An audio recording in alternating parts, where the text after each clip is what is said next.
Okay. Cool beans. Okay, so yeah. Um, can people see my face or the screen? Like, what can they see at this point? Your face. Just my face. Okay, cool. Gotcha. Okay. Cool. I can't. So what I can see is just a little sort of list of names here, just in a little sidebar. And that's kind of standard. Yep, depending on the view you've got. Okay. If you're looking to share your screen, it'll be at the bottom. Hmm. Oh, Okay. we're viewing Aslief's screen. Cool. Okay. Well, sorry, I'm really new to this. So I'll just start talking, and I guess people's faces will appear as they start talking. So right, I have been sort of diving into medieval medicine in the last couple of years. It sort of came about via uh, plants and herbs and gardening. And so, things kind of slide, and I started sliding into like poisons because they're kind of fun things to grow. And I was looking at all of that. And so I've taught a few classes on that. And then I started kind of ending up in medicine because poisons kind of, bleed into medicine. And yeah. So I've been looking at all that sort of stuff. I come at this sort of by way of medical herbalism, sort of medieval style. So for me, I'm still learning about a lot of the sort of standard things that medieval doctors would be looking at, like the humoral theory and whatnot. But so I came across these uroscopy wheels. I was calling it urinoscopy to begin with, but that's not what it is. It's uroscopy, which if you do a search on Google will come up with this. And it'll also come up with the modern uroscopy. So you get a lot of diagrams of things you may not be interested in looking at. Um, so who here has like looked at uroscopy before? Like, does anyone have any background in this? Or are y'all kind of coming at this fresh? I think we're all coming at it fresh. Fresh? Okay. I've seen horse ones, but I've never seen people ones. So I imagine they're not going to be that different. Horses. Oh my gosh, that's amazing. Well, I mean, they yeah. use a uroscopy wheel to determine whether or not a mare is pregnant in the barns that used to create the pill. So I've seen those wheels on the wall, and you take the pH strip and you compare it to the wheel, and you know where she is in her pregnancy and how much longer you can use her urine to create the pill. I don't know that they use them still anymore because the pill is no longer made with horse urine. Thank goodness, for many reasons. Okay, but so what you're talking about is more of a pH strip wheel, right? Rather than like the color of the urine itself. Yeah, because the urine out of a horse comes out pretty much the same color all the time, Yeah, okay. unless So you're they're talking sick. about you're talking about pH strips. Yeah, Okay, okay. but they Gotcha. had a color wheel, which was called a urinoscopy wheel. So you're talking about uroscopy, which is probably completely different. Excited. I'm glad I came to your class. Yay! Okay. Well, okay, yeah. Well, yeah. So what you'll see is that it'll be a little bit different than what you're talking about because we're just looking at the actual color of the pee itself as a means of diagnosis. So, okay. All right, well, I'll just get started then, and then we can kind of see how we get through this. I tend to talk a lot, so sometimes these things go on a little. Let me just, um, here we go. And then I'll share. Perfect, we can see it. Good. May I ask a question before I put myself on mute for the entire class? Oh, of course. You don't need to put yourself on. You know what? I really prefer if you don't put yourself on mute. Oh, wait. I really prefer if you don't put yourself on mute. Oh, Ask questions anytime. oh, lovely. Okay. Yeah, And no, now, no, is no. there a handout?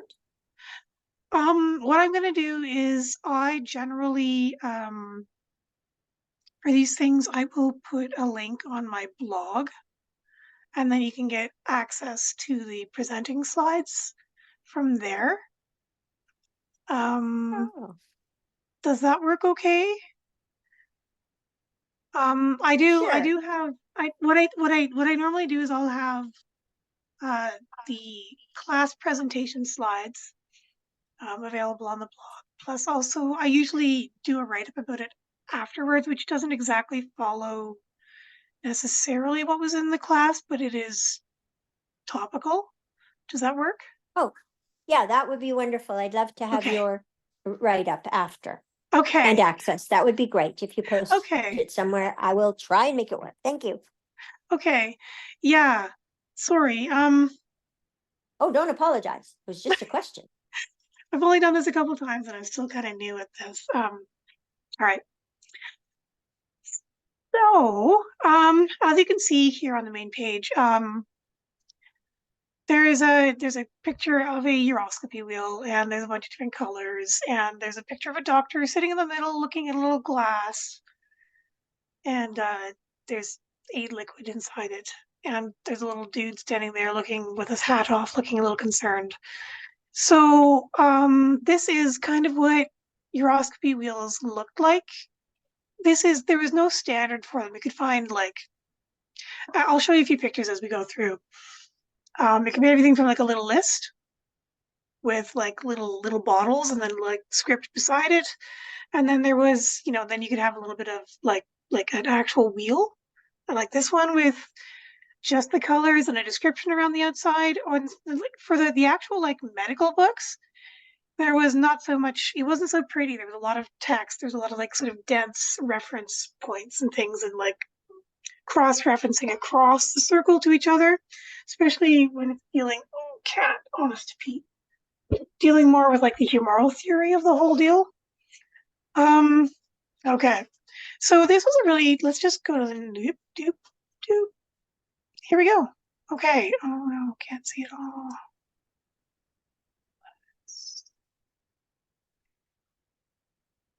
There we go. Okay. Now I'm just gonna talk about this. So uroscopy is literally just looking at urine. They've been doing it since like before the advent of writing, like right back to Babylonian times. There's like tablets describing it as a part of diagnosis for doctors, like including the color and smell and everything, right?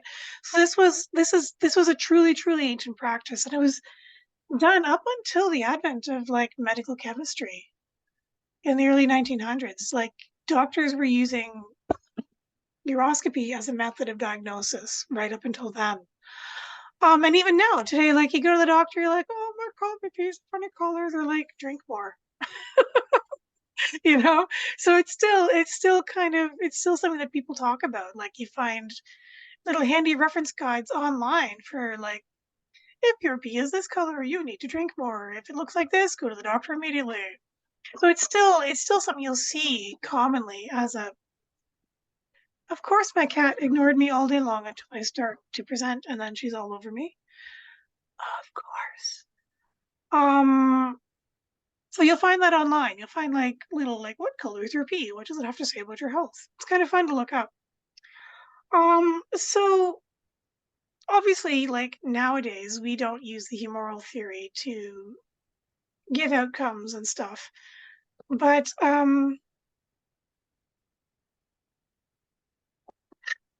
so back in the day, like it really wasn't we didn't like okay, so the advent of paper, like I say here on the screen, was like one of the most amazing things because it made it a lot cheaper and a lot easier to transmit knowledge. So, you didn't have like clay tablets or even parchment, which is made from animal skins, which goes through a very lengthy process. It's smelly, it takes time, it's fragile to the point of like you have to be careful what kind of environment it's in. It can't get too wet, it can't get too, whereas paper, you can smack it around, you can stick it in a satchel. It's very conducive to being written on. You can paint on it. Like it's really good. Like papyrus, no good. It's fragile. The paint, if you've ever used real papyrus, like the ink and paint just flies right off. So you can't really use it as a long-term solution for storage of knowledge. So then with the printing press, right, in the 15th century, suddenly knowledge became almost democratized. And so you would find, of course, one of the first things that people started printing was books about medical knowledge. Like, there was if anyone knows anything about like the herbal books that were printed in like the 1600s, there was like a whole thing about like herbal medicine and healing yourself through herbs and stuff. But one of the most popular throughout the history of printing was these uroscopy manuals, because it was such an easy way for people to get an idea of how they were doing. Every doctor did it. You'd find like quacks on side streets with a little shingle out saying, bring me your pee or I'll take a look at it for you. So it's kind of interesting. So after the inventing of like the flatbed printing press, I mean, previous to that, there was woodcuts, and you could like woodcut text and, very delicately do a certain number of prints of a text using these woodcuts. But like the flatbed printing press was so fast. Like you ink it, you slam it, there's your sheet, off it goes to be cut, becomes a book, boop, boop, boop, off you go. So, but doctors were expensive, right? And not everybody had that kind of money, but a book could be shared around, a book could be, handed down through a household. Like, your neighbor could get a book and be like, hey, I got this, the super duper, almanac. Let me bring it over to you. You're not feeling well. And it became so popular that like regular doctors were getting kind of annoyed. They would get kind of annoyed because people would just come up with all kinds of crazy things. Like you see now, like, oh, you're sick, go do your liver detox. There was that kind of level of stuff going on, right?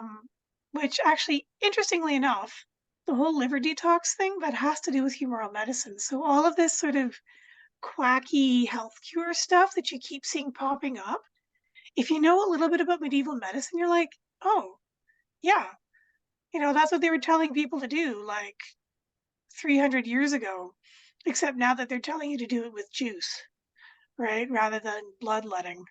But it's the same concept. It's really funny.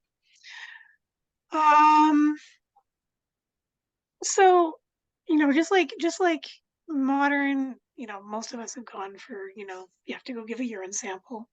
And they often want you to come in first thing in the morning, and because it's full of, things that have been sitting there overnight. Same thing with uroscopy bottles.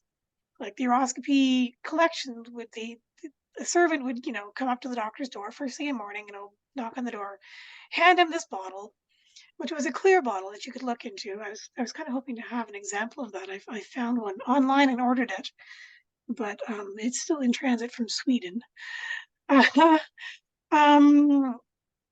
So they'd come up, hand this bottle of pee to the doctor, and the doctor would look at it. Now, we were looking at color, quantity, viscosity. There was notes about the smell and taste. Ew. Not every doctor did that, because some of them had figured out that you could get in trouble if you, start tasting too much pee. But what you could tell from the taste, like, is if you have diabetes, a lot of your blood sugar will come out in your urine, and it will be very sweet. So that was one thing that doctors would look at, is if your urine was sweet, you had diabetes. Now, they didn't know diabetes was, they had, different views on what caused this, but they knew that this was the symptom of a disease. Cool. So yeah, and anyone could call themselves a healthcare practitioner. So, people would hang out a shingle and just start saying all kinds of crazy things. Like, in fact, there were people who would give it was like palm readings, but with pee. They would tell you your future from looking at your pee, which again brought a lot of derision from the scientific community of the time.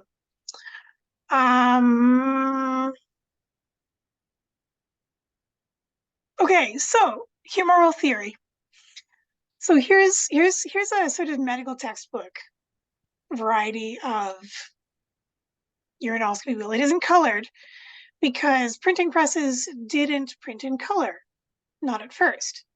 If you had a colored version, it's because someone either at the printery or someone you hired or you did it yourself would come in with some paints and just do a little, coloring in on whatever it was. The more, the higher quality books, the more expensive books would have a in-house colorist coloring in the pictures before they were sold.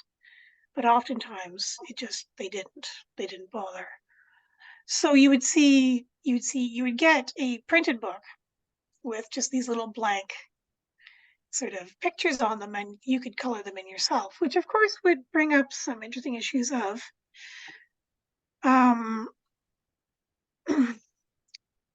how accurate, right? Because you wouldn't necessarily have access to the original book that this was taken from, or a doctor who would be able to tell you, oh, no, that's the wrong color of yellow, right? So they were just like slapping colors on. It's yellow. Here you go, yellow. And of course, there was also the problem of what quality of paints they were using.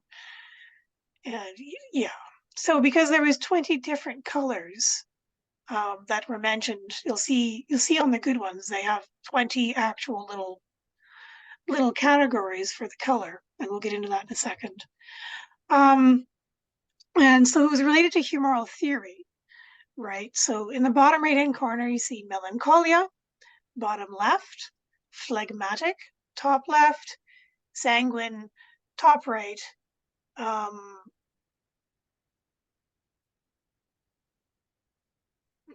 top right, choleric. And so if you had a choleric temperament, you were too hot and dry, you were angry, if you're phlegmatic. These are words that have kind of come into modern, well, people don't use it as much anymore, but you have a choleric temperament was an angry person. A phlegmatic person was kind of, slow, not really quick on the uptake necessarily, but their humors were seen as wet and cold. And sanguine was hot and wet, and melancholic, right, was cold and dry.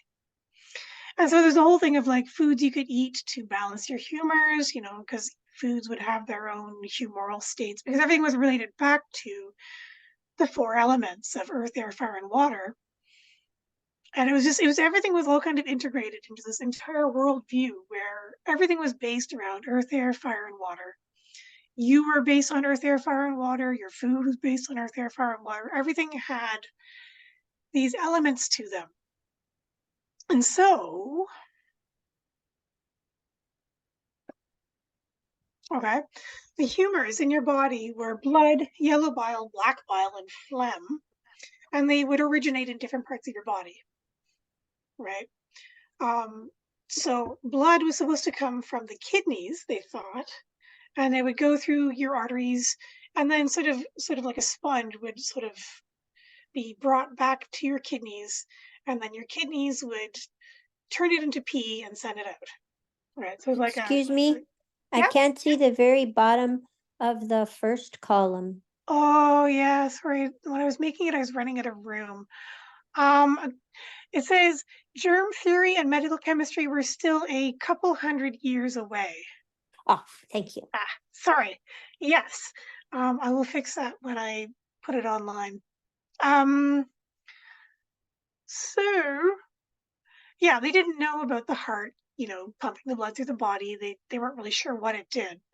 But they figured it was all from the kidneys kind of sending blood all around the body. And you know, as we know now, like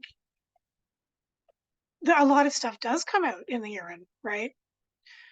Which modern medicine can figure out what it is using, like, you know, different methods. As you were saying about like the horse pee, right?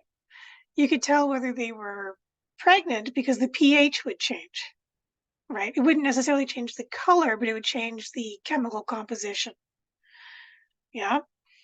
So the chemical composition wasn't easy to see, but you could see, like, so on the right, on the right hand column, you know, one of the problems was whitish and cloudy urine, and we'll get down to that in a minute.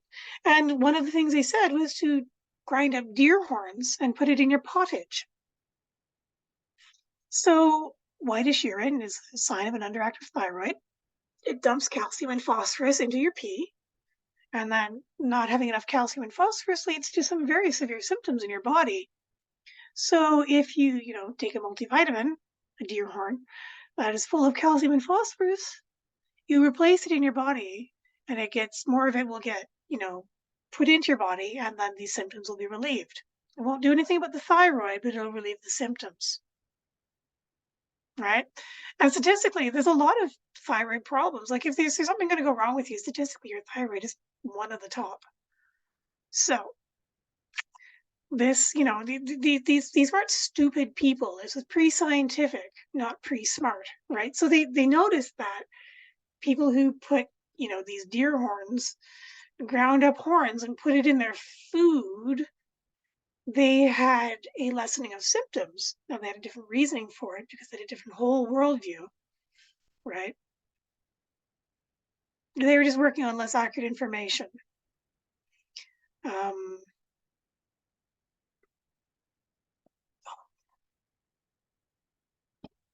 Okay. And so one of the problems is that they were also working with, like, so this is where I kind of go off my notes a little bit. Galen, the famous doctor from around the year 400, he wrote a bunch of medical books, which became the standard and only medical books for most of Western. I swear to God. Okay, so what Galen wrote was a bunch of medical books, which became the standard, and they were the ones that everyone relied on and everyone used for hundreds and hundreds and hundreds of years. And it wasn't until they started translating books from the Muslim end of, you know, the Islamic end of the Mediterranean, that they started getting sort of more information, right? So we've got a bunch of different Muslim writers who were taking the Greek texts, which had, you know, because, you know, papyrus wasn't a really great thing to write on, right? There was not a lot of it around. It was hard to travel. It didn't travel well. It didn't last well through time. So they had access to most of the best texts. And then they started putting them down on paper, you know, around 750. And so when it went on paper, it was lasted a long time. It was better used as a textbook. So they just had this huge explosion in science and medicine. And I say it's because of paper, personally. So they had access to all these texts. They translated them. They collected them. They saved them. They, you know, they expanded on them. And then they came around to the medical school at Salerno through this monk, Constantine the African, who was from North Africa. He spoke Arabic, and he started translating. He became a Benedictine monk at a monastery just outside of Salerno, and they started a big medical school there. There was a huge tradition of, like, local medicine and whatever, and it was a very cosmopolitan society. There was people from all over the place, like they were all living fairly well and fairly comfortably together at that point. And so there was a large sort of confluence of ideas. And so they started translating these texts and writing them down. And the methods of uroscopy comes from the Muslim thinking. So like all of these texts that were translated came through the medical school at Salerno. So the uroscopy flasks, there's these pictures here. They looked like this. And so, I mean, they've got a nice wide mouth, easy to access, I guess. And so they're also clear-ish. There needed to be a bit of a step forward in glass making. So it couldn't be greenish glass. You couldn't have the forest glass made in Europe. It had to be made with like the right kind of ingredients to keep it as clear as possible. So like natron and all these things, you couldn't use plant ash, which colors the glass. You need as clear a glass as possible. So these were very, it couldn't be made locally in Western Europe. It had to be imported. It had to be clear glass. You had to be able to see the color. And again, first thing in the morning.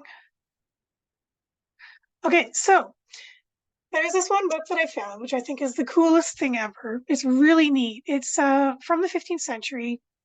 It was a printed text. And if you want to look it up online, you can find it too. And the title of it is "Here Beginneth the Signs of Urine." And if you just type those words in, you'll find it. You can actually find the book online. It's in the Wellcome Library. And again, I'll post a link to it on my blog when we get to that point. So I've just sort of typed it out, keeping the spelling, but making it easier to read, because the original book it's got all the fancy bits on all the letters, which make it a little interesting. So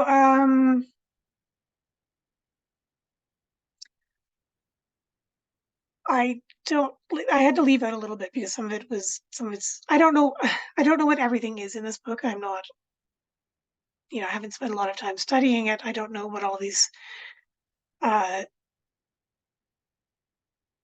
there's oh, sorry. I'm running out of energy to talk. I'm used to having a bit of back and forth, people asking questions. Are there any questions?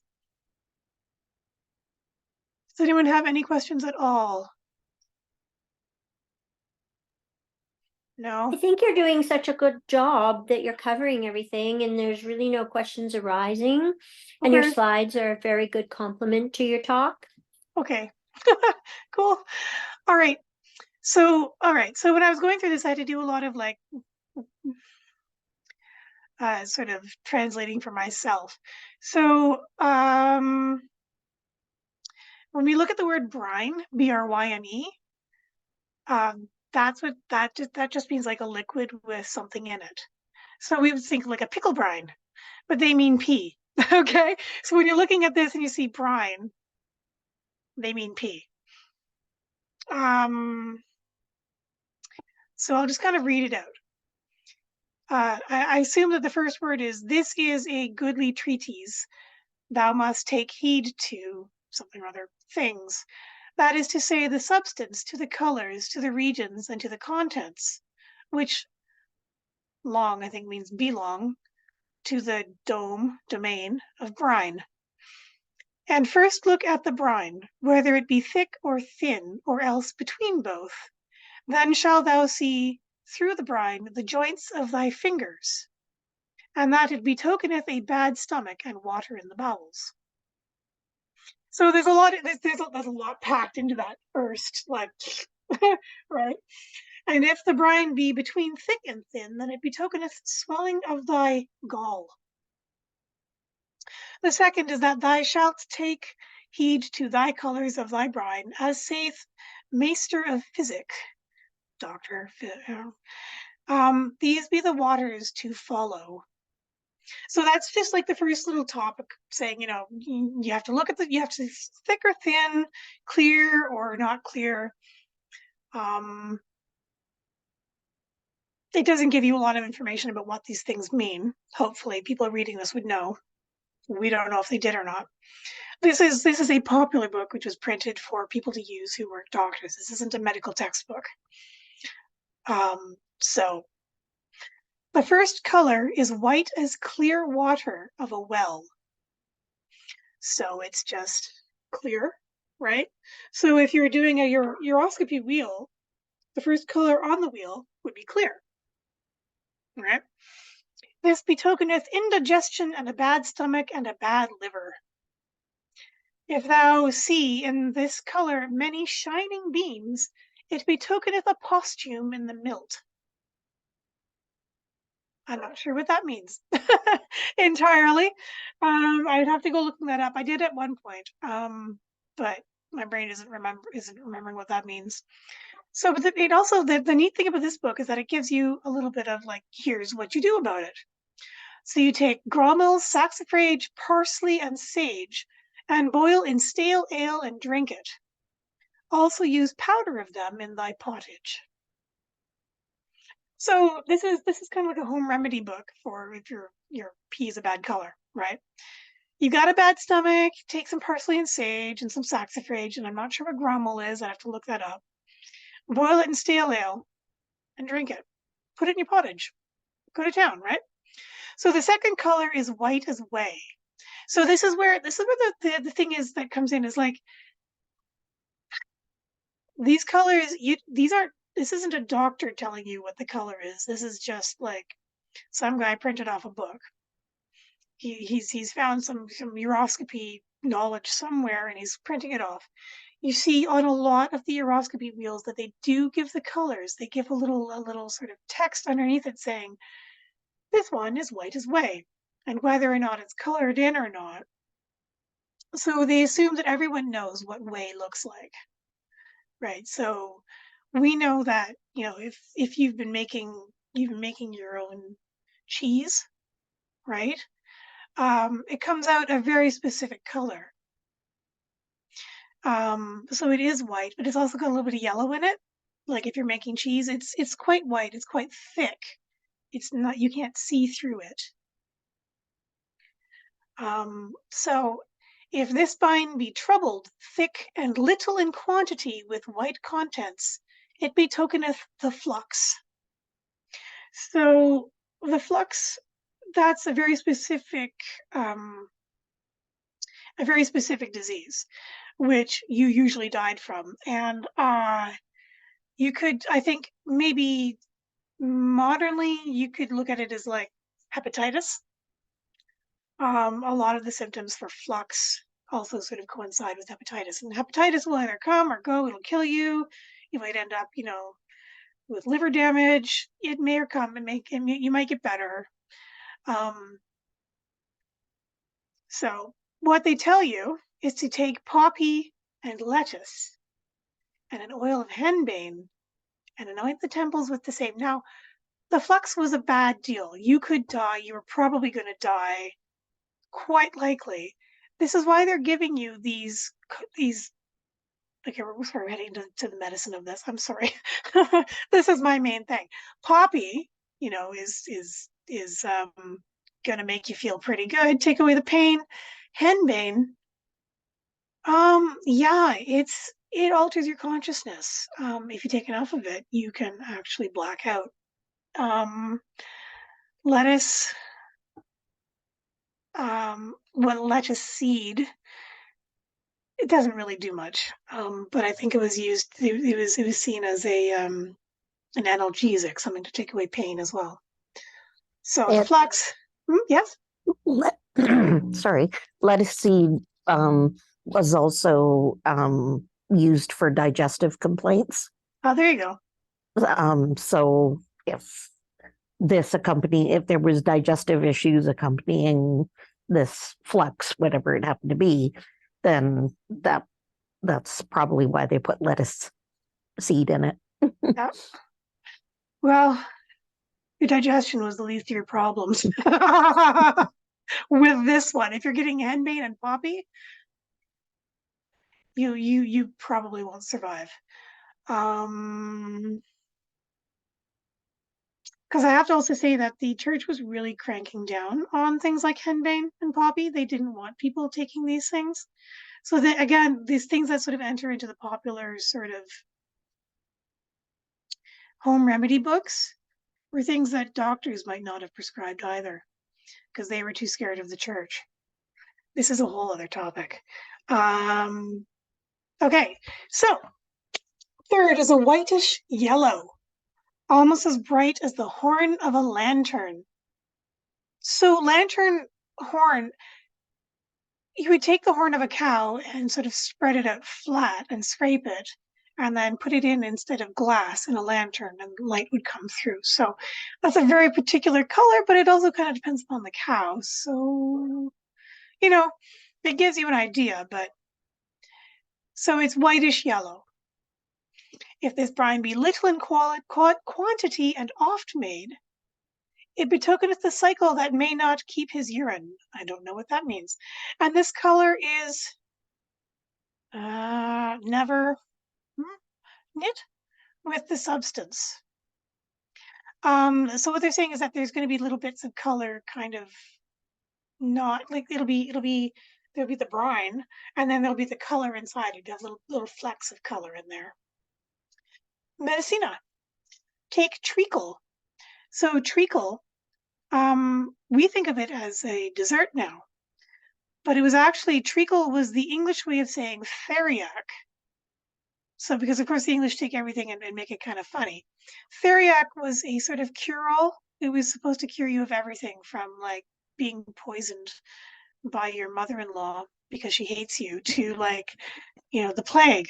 So treacle was something you could buy at an apothecary shop, which is cool. And then you boil it in thy choice of mullein. Not sure what mullein is. And you can just take plain old treacle, right? You just, you know, as a cure-all. Treacle's good for what ails you. And take vinegar and mustard and boil them together, and thereto as much treacle as will into the shell of a hazelnut. So a little bit. This was expensive stuff, right? This was not, yeah. Theriac was very expensive. And let the patient use this medicine when the sickness taketh him. So they were making molasses lozenges Yeah. and putting any drug or whatever into the molasses lozenge. Well, it's not a lozenge, it's a drink. You Oh, boil so it they're in leaving vinegar, it right? thick. They're because when you say boiling it down, normally they did that to turn them into like a hard candy, like a lozenge that you could suck. But you're saying this is a drink. Yeah. Oh, excellent. Cool. Yeah, because you're boiling it with vinegar, right? So yeah, it would probably be very thick. You would take it on a spoon. They weren't going so far as to make it into a candy because they didn't need to, right? This is just something you'd eat by the spoonful, right? I wonder if mullein is mullein or mullein, mullein. Yeah, mullein. Did grow in England. Yeah, exactly. Like it could be mullein. That is a good thing. I just found a gardenherbs.org. It says that the name mullein is derived from the Latin mollis, which is soft, Soft. and they're associating it with mullein. So, Cool. Nice. Thank you. so maybe that's treacle what it is. and mullein, and boil it in thy choice, but it's boil it in thy choice of mullein and drink it. So they're boiling it in a thing that is liquid. I don't know, maybe. I mean, you could, I don't know. if you distill it or yeah. put it into water, maybe. Yeah. I don't know. These are all good questions. Hard to say. Unfortunately, I don't have access to the OED right now, or I'd look it up. Yeah. So the fourth color is a white russet. So russet is a brown, right? So you've got like russet apples, which has the sort of brownish coloring on the other side of it. This brine, if it be thick in substance, without gravel in the bottom, it betoken a colica passio. I don't know enough about like medieval medicine to know all the names of the terms of these things that people could come down with. So there's no gravel, so there's no sediment coming out of it. It's not, you don't have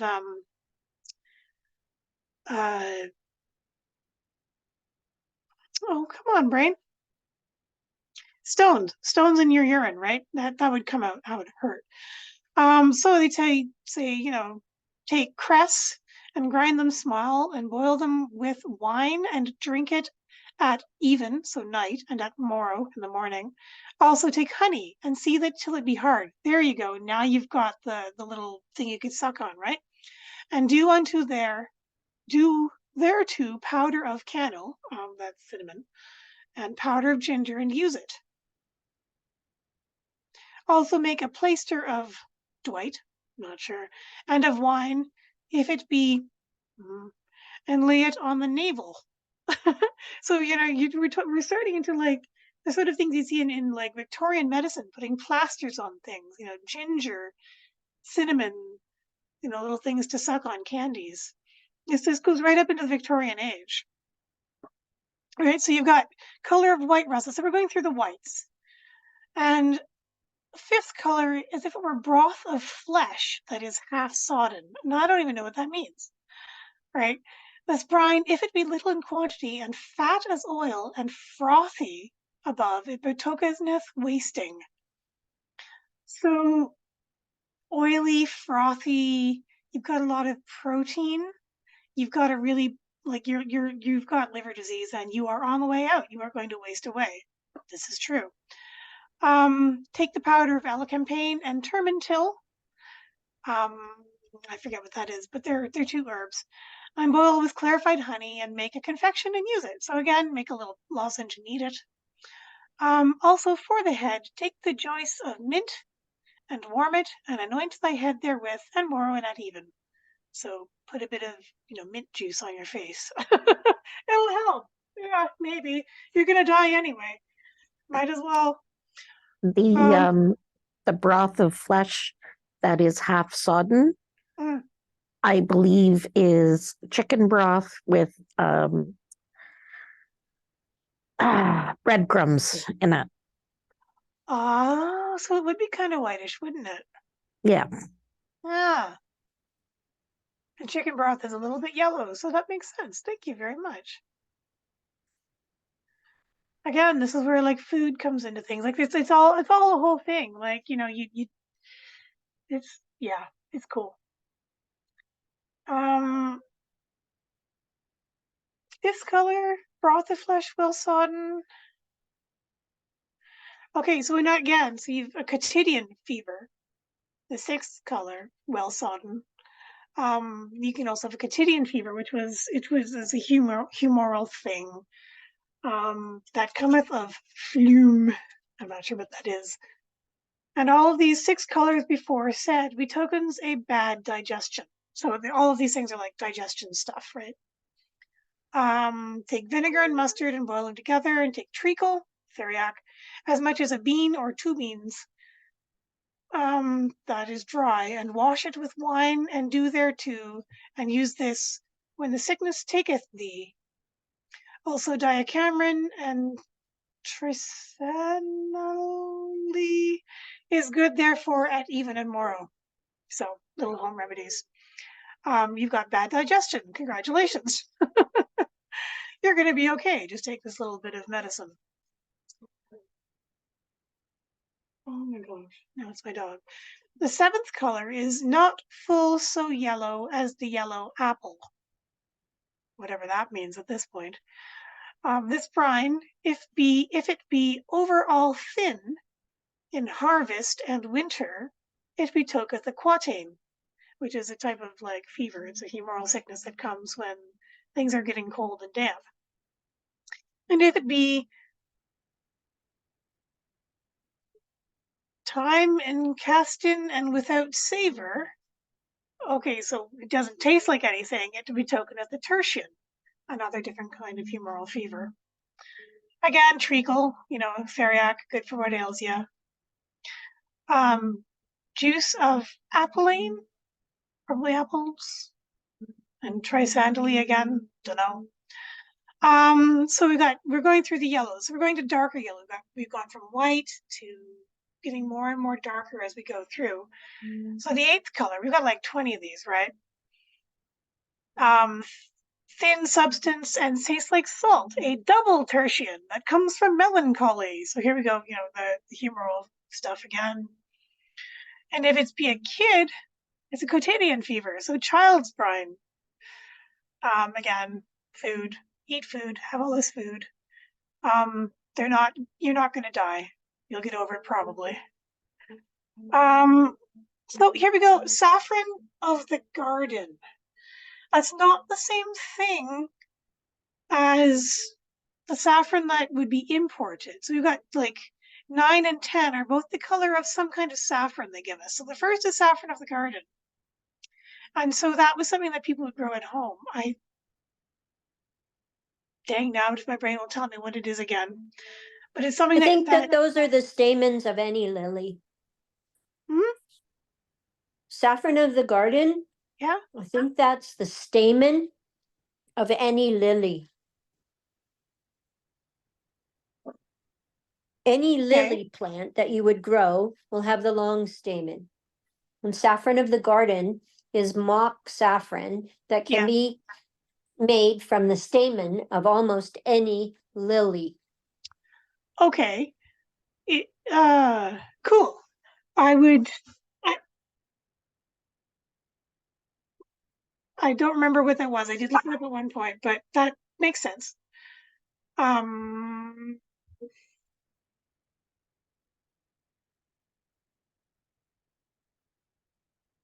Okay. My brain is trying to access. I did look it up at one point, and it's like just not coming right now.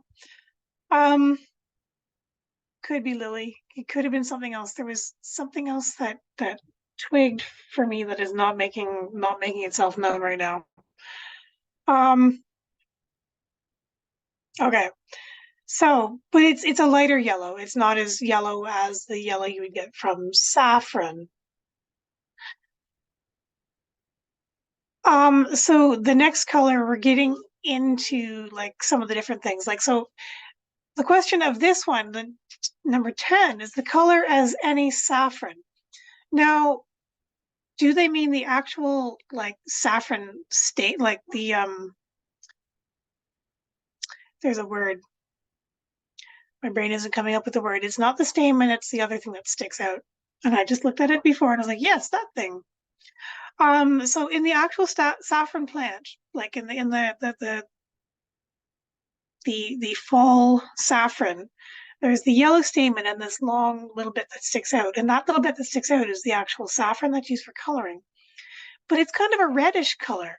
It colors things yellow, but it itself is red. So when you're looking at this, it's like, well, do they mean the actual color that it would color the saffron, which is a good dark yellow? Or do they mean red? Like that sort of reddish orangey yellow. And this brine, if it has yellow froth above, it betokeneth jaundice. Jaundice. Jaundice can come about from a bunch of different things. Could be trouble with your liver, could be trouble with, like, some people just have it genetically. Some people can get it just from like working out too hard. So, and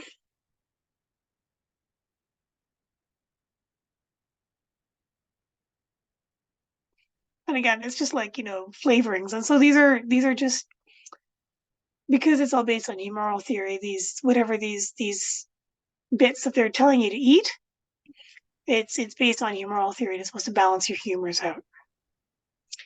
So the 11th color is as white gold.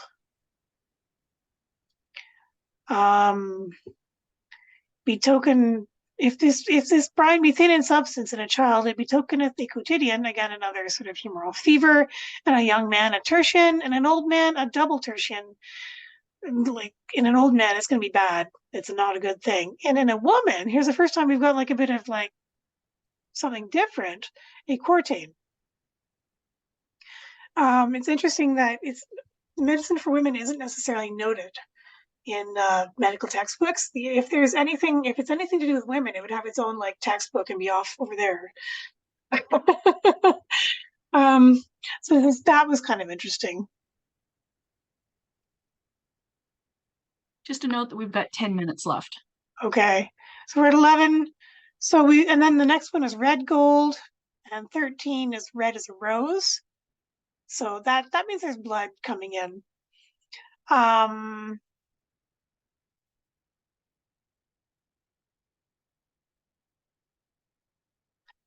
here we get into things like 13 there, let him bleed under the ankle. So they're saying to do bloodletting from under the ankle, so that you've got too much blood in your body, so you got to let it out before it hits your pee, right?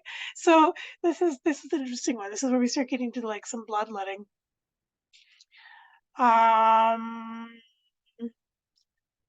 Lasting quotidian, yeah, you're gonna have problems for a while. 14, red as a burning coal. This brine, if it be in the beginning thin, after red, then and thick and colored above, somewhat as lead. And if the brine stinketh not, it betokeneth a fever of excessive blood, that is called synacha influctiva. And if the brine stink, that is called synacha purida. In these fevers there betokens a ruddy face, great thirst, dry tongue, and sharp, no rest at all, great ache in the head, and great pulse without an ordure, and evermore sick. Telling you eat like pears and parsley and mistletoe and oak. This is getting into a bit of sort of magical stuff.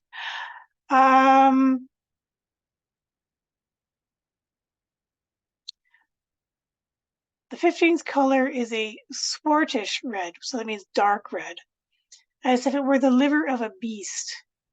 This brine with a yellow color from above, so like it gradates from yellow to a dark red, betokeneth jaundice, and an apostum of the liver. Not sure what that means. Also, if this brine be drasty in the bottom, it betokeneth the flowers. Not sure what that means. So take bone of hartshorn and make it a powder and drink it. So here we go where we're talking about like deer horn. Okay, so this is something completely different. You're going to be putting like calcium and phosphorus back into your body. Don't know if that would work. I came across like a whole book on like how to use badger parts for medicine. So I mean, like, here's how to use the badger A to Z to cure all of your problems. So 16th color is black wine or rotten blood. This brine be a lasting fever, betokeneth death. If it be troubled, fatty, and stinking, as the brine before that was red as coal, so we got red coal to black, it betokeneth the bursting of a vein in the reins of the blah blah blah thing. Take something, boil them, use early and late. I mean, you're gonna die. I don't know, like it says you're gonna die, and then it says have some honey. It's not gonna help you. So I don't yeah. Anyway, we just look at all this. 17th color is wan as lead. So again, that's an interesting color. You would have to know what lead looks like, which many people would. If this brine be bloody all above, so that no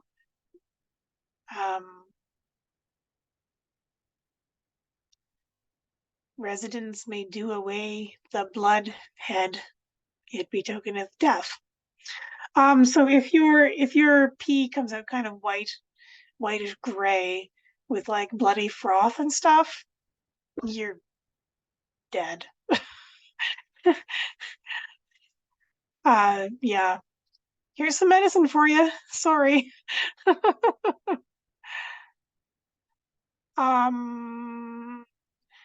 Again, 18th, green as warts. That just means green as like plants. If it's little in quantity, you're going to die. So the funny thing is if you look up online, you can look it up. What does the color of my pee mean? And you can look it up like by the color as well. It'll give you like a modern medical diagnosis. And a lot of these are like, you've got green. I think it was like, you've got a bladder infection from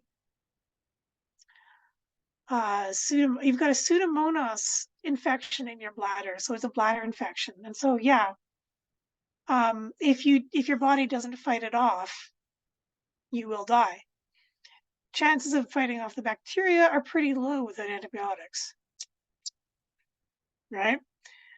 So the 19th color is black and shining as a raven's feather.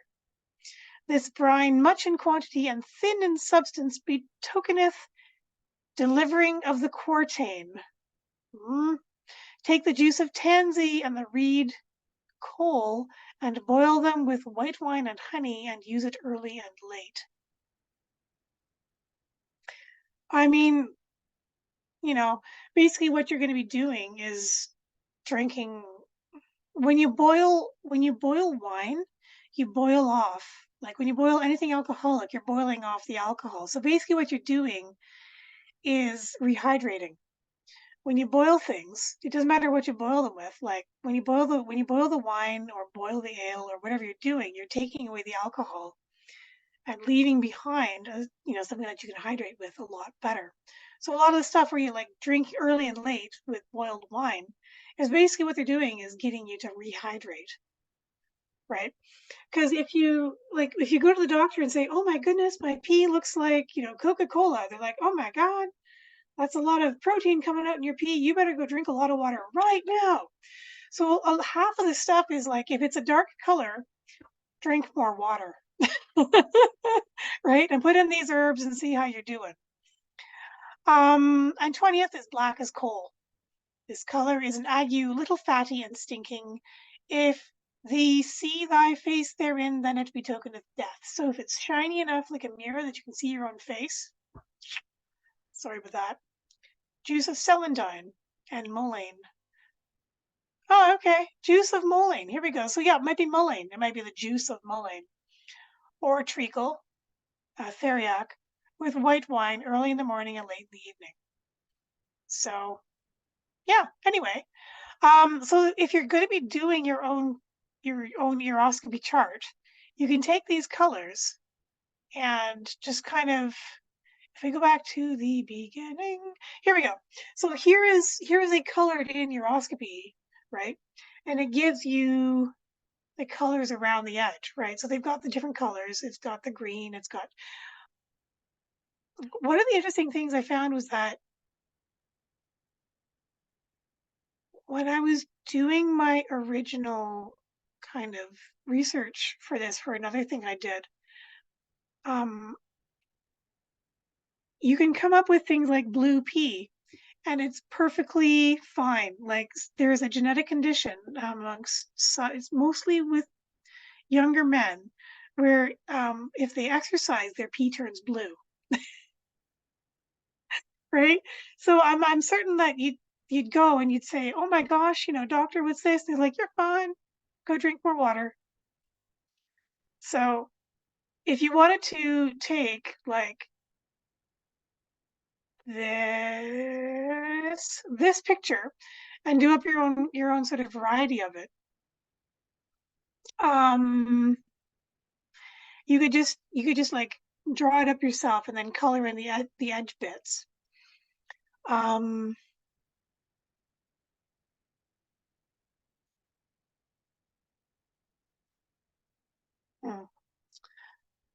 What I'll be doing is in what I'm going to be writing up and putting online, I will put a copy of something like this, or even just this itself. If you can read the writing on it, you'll be able to see the color descriptions around the outside. This is too short, like too small for you to see, but they always give the color descriptions around the outside. So you'll be able to take the what they've written, and then you can color it in there yourself. You can find a lot of them online too. like if you just look up uroscopy diagram, there's so many. But if you want to go back to relating it to a text,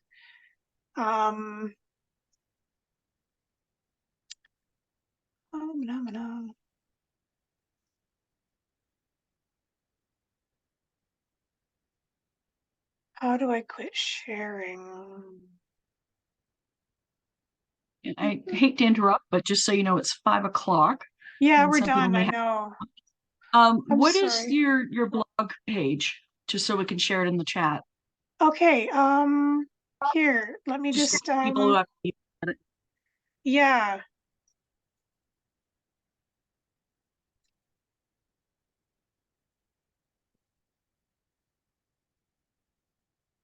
I can stop the Here's my sharing blog. if you want. Oh, perfect. Okay. There we go. Hey, thank you. Okay. So, what I'm going to be doing is I'm going to be putting something up. Oh no. I'm going to be putting something up online with this information. I'm going to at least do a share of these I'm sorry, I'm getting really tired. My brain is running out of juice. I'm going to at least take this slideshow and put it up as something that you can read, and then later I'll be doing a write-up. So if you just want to check back like in a week or so, I should have it up probably by then.